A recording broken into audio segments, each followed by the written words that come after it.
चरवाहे की आवाज को सुनकर, सिर्फ देखकर नहीं, क्या आप वो भेड़ हैं कि आप अपने पास्टर की जो स्पष्ट नहीं। प्रभु यीशु मसीह वही बात दोहरा रहे हैं, मेरी भेड़ें मेरा शब्द सुनती हैं। वहां यही नहीं कह रहे मेरी भेड़ें मुझे देखकर चलती हैं। जिस नरक की आग में मैं जल रहा हूं, तो पिता प्रभु यीशु मसीह ने क्या कहा, उनके मूसा की व्यवस्था, यदि वे व्यवस्था सुनकर भी ना मन फिरा, वो बताएंगे कि यह नरक की आग है, वो मन फिरा ले, तो कहता ना, वहां पर दूत नहीं जाएंगे। अगर आप प्रभु को कहेंगे, प्रभु जी आप कोई स्वप्न में दर्शन दिखा। मत्ती की किताब इसका 9 अध्याय और इसका 36वां पद। जब उसने भीड़ को देखा तो उसको लोगों पर तरस आया, क्योंकि वह उन भीड़ों के समान जिनका कोई रखवाला ना हो, व्याकुल और भटके हुए से थे। हाँ, प्रभु यीशु मसीह चट्टान पर बैठे हैं और भीड़ को देखकर तरस से भर गए। और लिखा है वे उस भीड़ को देखकर ऐसे तरस से भर गए और कहा, ये उन भेड़ों की नाई है जिनका कोई रखवाला ना हो, इनका कोई अगुवा नहीं है, कोई लीडर नहीं है, हैं तो ये भेड़ें पर इनका चरवाह नहीं है, इन्हें कोई संभालने वाला नहीं है, ये सब व्याकुल हैं और भटके हुए लोग हैं। सो परमेश्वर चिंता करता है। अभी ज्योति ने क्या बताया, हमारे चर्च में वो लोग आ रहे हैं और वो कह रहे हैं कि प्रभु का काम यहाँ होता था, आपने हमें क्यों नहीं बताया। और फिर वो बोलती कि मिनी दीदी ने कहा, क्या वचन में नहीं लिखा प्रभु के अंत के दिनों में प्रभु अपने लोगों को ढूंढेगा और लोग प्रभु को ढूंढेंगे और वो ढूंढते हुए आ जाएंगे, और वो आ गए हैं। और ये बात बिल्कुल हूबहू ऐसी है कि वो भटके हुए लोग हैं, व्याकुल हैं, और परमेश्वर देखेंगे कि किस कलीसिया में मेरी अच्छी चरवाही दी जा रही है, वे वहां पर भेड़ों को इकट्ठा करेगा। यहां जाओ, यहां सीखो, यहां मेरा वचन है, यहां पर जाओ। हमारे चर्च में अभी तक 25 साल हो गए चर्च को, बोर्ड ही नहीं लगा। वर्ड इन एक्शन चर्च लिखा हुआ देखा कहीं आपने? मैं तो कुछ भी बोल लूं, हमारे चर्च का नाम यह है, पर फिर भी प्रभु लोगों को ला रहे हैं, और अब तो और लाएंगे सैलाब के समान। क्यों? हमारे चर्च को कोई एडवर्टाइजमेंट की जरूरत नहीं, क्योंकि प्रभु ने कहा मैं सीटी बजाऊंगा और लोग इकट्ठा होंगे। जैसे चरवाहा हुंकारा भरता है, सीटी बजाता है, और भेड़ उसका शब्द पहचानती। हमारा 5वां पॉइंट है, भेड़ अपने चरवाहे की आवाज को पहचान लेती है। लिख लीजिए, ये धरती का भेड़ जो है, धरती का एक ऐसा विचित्र जीव है, ध्यान से सुनिए। भेड़ की जब ऊन बढ़ जाता है तो केवल उसके शरीर पे नहीं, वरन माथे और आंखों तक पे ऊन आ जाता है, उसकी बालें, और उसे सामने का कुछ नहीं दिखता। उसे सामने का, वो अपने चरवाहे की शक्ल नहीं देख पाती, मेरा कौन चरवाहा है, खड़ा भी हो जाए तो नहीं देख पाती, बस उसकी आवाज पहचानती है। आवाज, शक्ल नहीं पहचानती। भेड़ को अगर अंधा भी कर दिया जाए, आंखें भी फोड़ दिया जाए, वो वहीं खड़ी रहेगी, पर सिर्फ चरवाहे की आवाज को सुनेगी और पहचानेगी। ये क्वालिटी तो डॉग के पास भी नहीं है, जबकि कुत्ते को बहुत वफादार जानवर बताया गया है। हम जब दूर होते हैं, मेरी पत्नी कई बार वीडियो कॉल पर हमारे डॉग को मैक्स मैक्स करके पुकारती है, वो कोई रिएक्शन नहीं देता, आवाज तो सुन रहा है वो। और हमारे बच्चे मीनू की शक्ल भी लाते हैं, देखो ये है सामने, पर वो कोई अपना रिएक्शन नहीं देता। मोबाइल को देखकर भौंकता नहीं है, वो सुन रहा है मीनू की आवाज, पर वो भौंकेगा नहीं, रिएक्शन नहीं कर रहा। बच्चे कई बार बोलते हैं, अरे देखो मम्मी आ गई सीढ़ी पे, वो एकदम खड़ा तो होता है बोलने पर, फिर बैठ जाता है। डॉग के पास भी नहीं, पर भेड़ के पास यह है, बिना शक्ल के सिर्फ आवाज सुन के फॉलो करती है। हालेलुया। क्या वो भेड़ हैं जो अपने चरवाहे की आवाज को सुनकर, सिर्फ देखकर नहीं, सिर्फ उसकी आवाज को सुनकर उसके पीछे हो ले? क्या आप वो भेड़ हैं? मेरे पिता परमेश्वर क्या कह रहा है? दूसरा चरवाहा दुनियावी रीति से, मेरा पास्टर, मेरा अगुआ, वो क्या कह रहा है? क्या आप वो भेड़ हैं कि आप अपने पास्टर की, जो आपके सीनियर, जो आपके अगुए स्थानीय प्रचारक, उनकी आवाज सुनकर आप पीछे हो ले?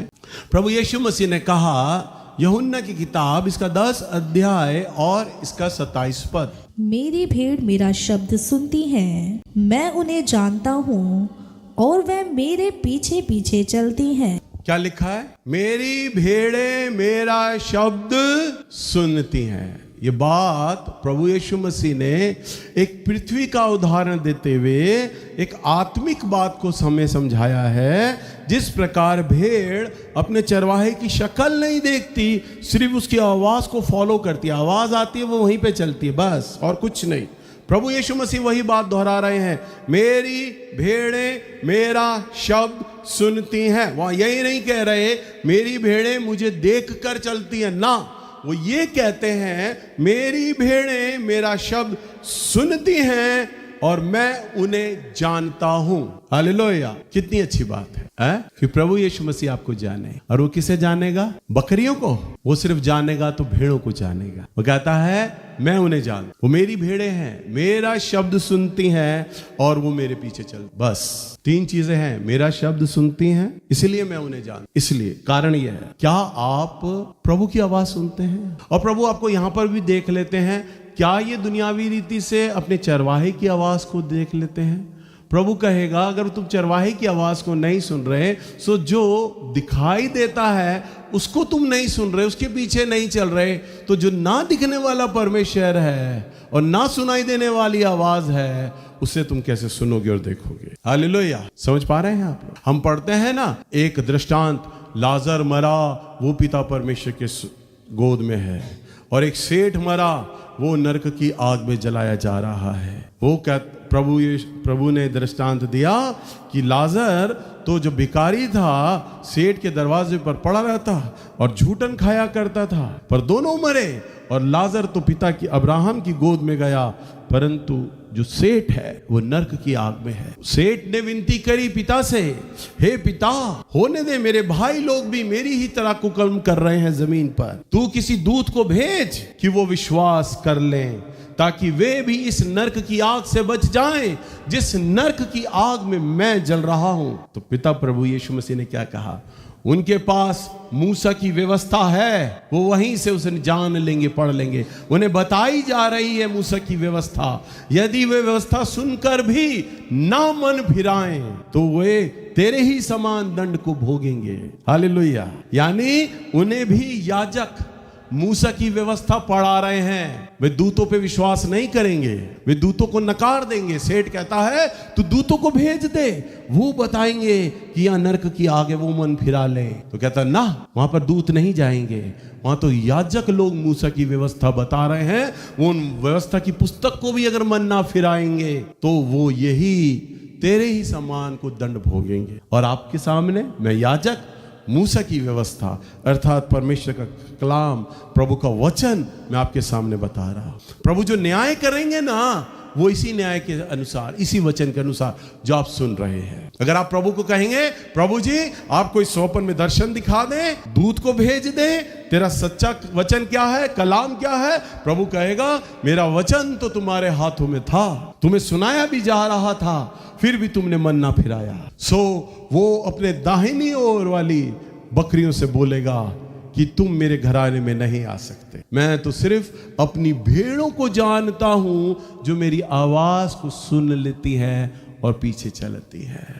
आवाज किसकी है? प्रभु यीशु मसीह, पिता परमेश्वर की। पर यदि आप उसकी भेड़ हो और आप यहाँ चर्च में आए हो, मैं क्यों बोलता हूं आप आओ तो यहाँ प्रार्थना करके आओ, ताकि आप अपने चरवाहे की आवाज को सुनो। मैं क्यों बंद कमरे में गिड़गिड़ाता हूं, रोता हूं, उपवास करता हूं? प्रभु तेरा वचन के द्वारा प्रभु मुझसे बात कर। परमेश्वर, मैं अपना ज्ञान नहीं रखना चाहता, मैं वो आवाज रखना चाहता हूं जो तेरे मन में है, जो तेरे हृदय में है। जब यहाँ आराधना हो रही होती है, मेरा वचन पूरा रेडी होता है, मुझे मालूम होता है शब्द दर शब्द मुझे क्या बोलना, हर एक चीज मालूम होती है, फिर भी मैं कांप रहा होता हूं और मैं प्रभु को बार बार बोल रहा होता हूं, पिता मैं सिर्फ वो बातें कह सकूं जो तेरे हृदय में है, मैं वो भावनाएं बोलना चाहता हूं जो तेरे मन में समाई है, मैं उनको बोलने वाला जा रहा हूं। प्रभु मुझे सामर्थ्य दीजिएगा। मेरे मुंह खोलने तक मेरी आत्मा प्रभु से गिड़गिड़ा रही होती है।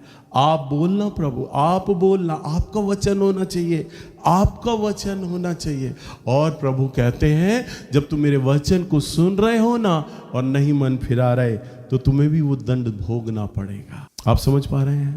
आज के वचन के अनुसार आप अपने आप को जांचिए, तोलिए, चेक करें आप कहाँ खड़े हैं। क्या आप भेड़ हैं? अभी अभी जो नेचर बताए गए हैं, जो स्वभाव बताए गए हैं, क्या आपके अंदर पाए जाते हैं, या आप बकरियों के समान हैं? आप आवाज को सुन के अनसुना कर रहे हैं। कलीसिया में कोई बोलता है आपको, अरे भैया ने बोला था इस बात पे, फलानी दीदी ने बोला था, फलाने भैया ने बोला था, आप जवाब देते अरे उनका तो काम है बोलना, एक कान से सुनो दूसरे से निकाल दो। कई लोग तो बोलते हैं भैया जी हम चर्च में आते हैं ना, हमें तो जो हम देखो भैया, फिर मुझे समझाते हैं, अब देखो ना भैया हम मीट खाते हैं ना, मांस खाते हैं, हड्डी हड्डी छोड़ देते हैं ना। मैं कहता हूँ हाँ ऐसे ही करते हैं। तो भैया हम भी चर्च में आते हैं ना, मांस खा लेते हैं, हड्डी हड्डी छोड़ देते हैं। उनका कहने का मतलब ये होता है मांस वो है जो मेरे मन अनुसार है, जो मेरे मन के अनुसार नहीं है वो हड्डी हो गया जी। आप बोल रहे हो कड़वाहट छोड़ दो, वो तो भैया मरते दम तक मैं नहीं छोड़ूंगा, तो वो तो मेरे लिए हड्डी है, मांस नहीं है। आप कहते हो दशमांश दो, भैया मरते दम तक नहीं छोड़ूंगा, क्योंकि आप मेरे ही दशमांश से तो आपने कारें खरीद ली। हालेलुया। तुम दशमांश तो मैं आपको देने से रहा। आप दशमांश और भेंटों के वचन को सुनते हो और आप कहते हो नहीं हम तो देंगे नहीं, हमने कसम खा ली है, हम देंगे नहीं, ये तो हमारे लिए हड्डी है, मांस नहीं है। अरे पूरा का पूरा जो वचन है ना वो मांस ही है, हड्डी तो इसमें है ही नहीं कहीं। सारा चबाने के लिए है, सारा खाने के लिए है। अरे ये तो आप अपने मन की भावनाओं पे चलते हो कि हड्डी है, परंतु नहीं, वो सारा का सारा मांस है। हालेलुया।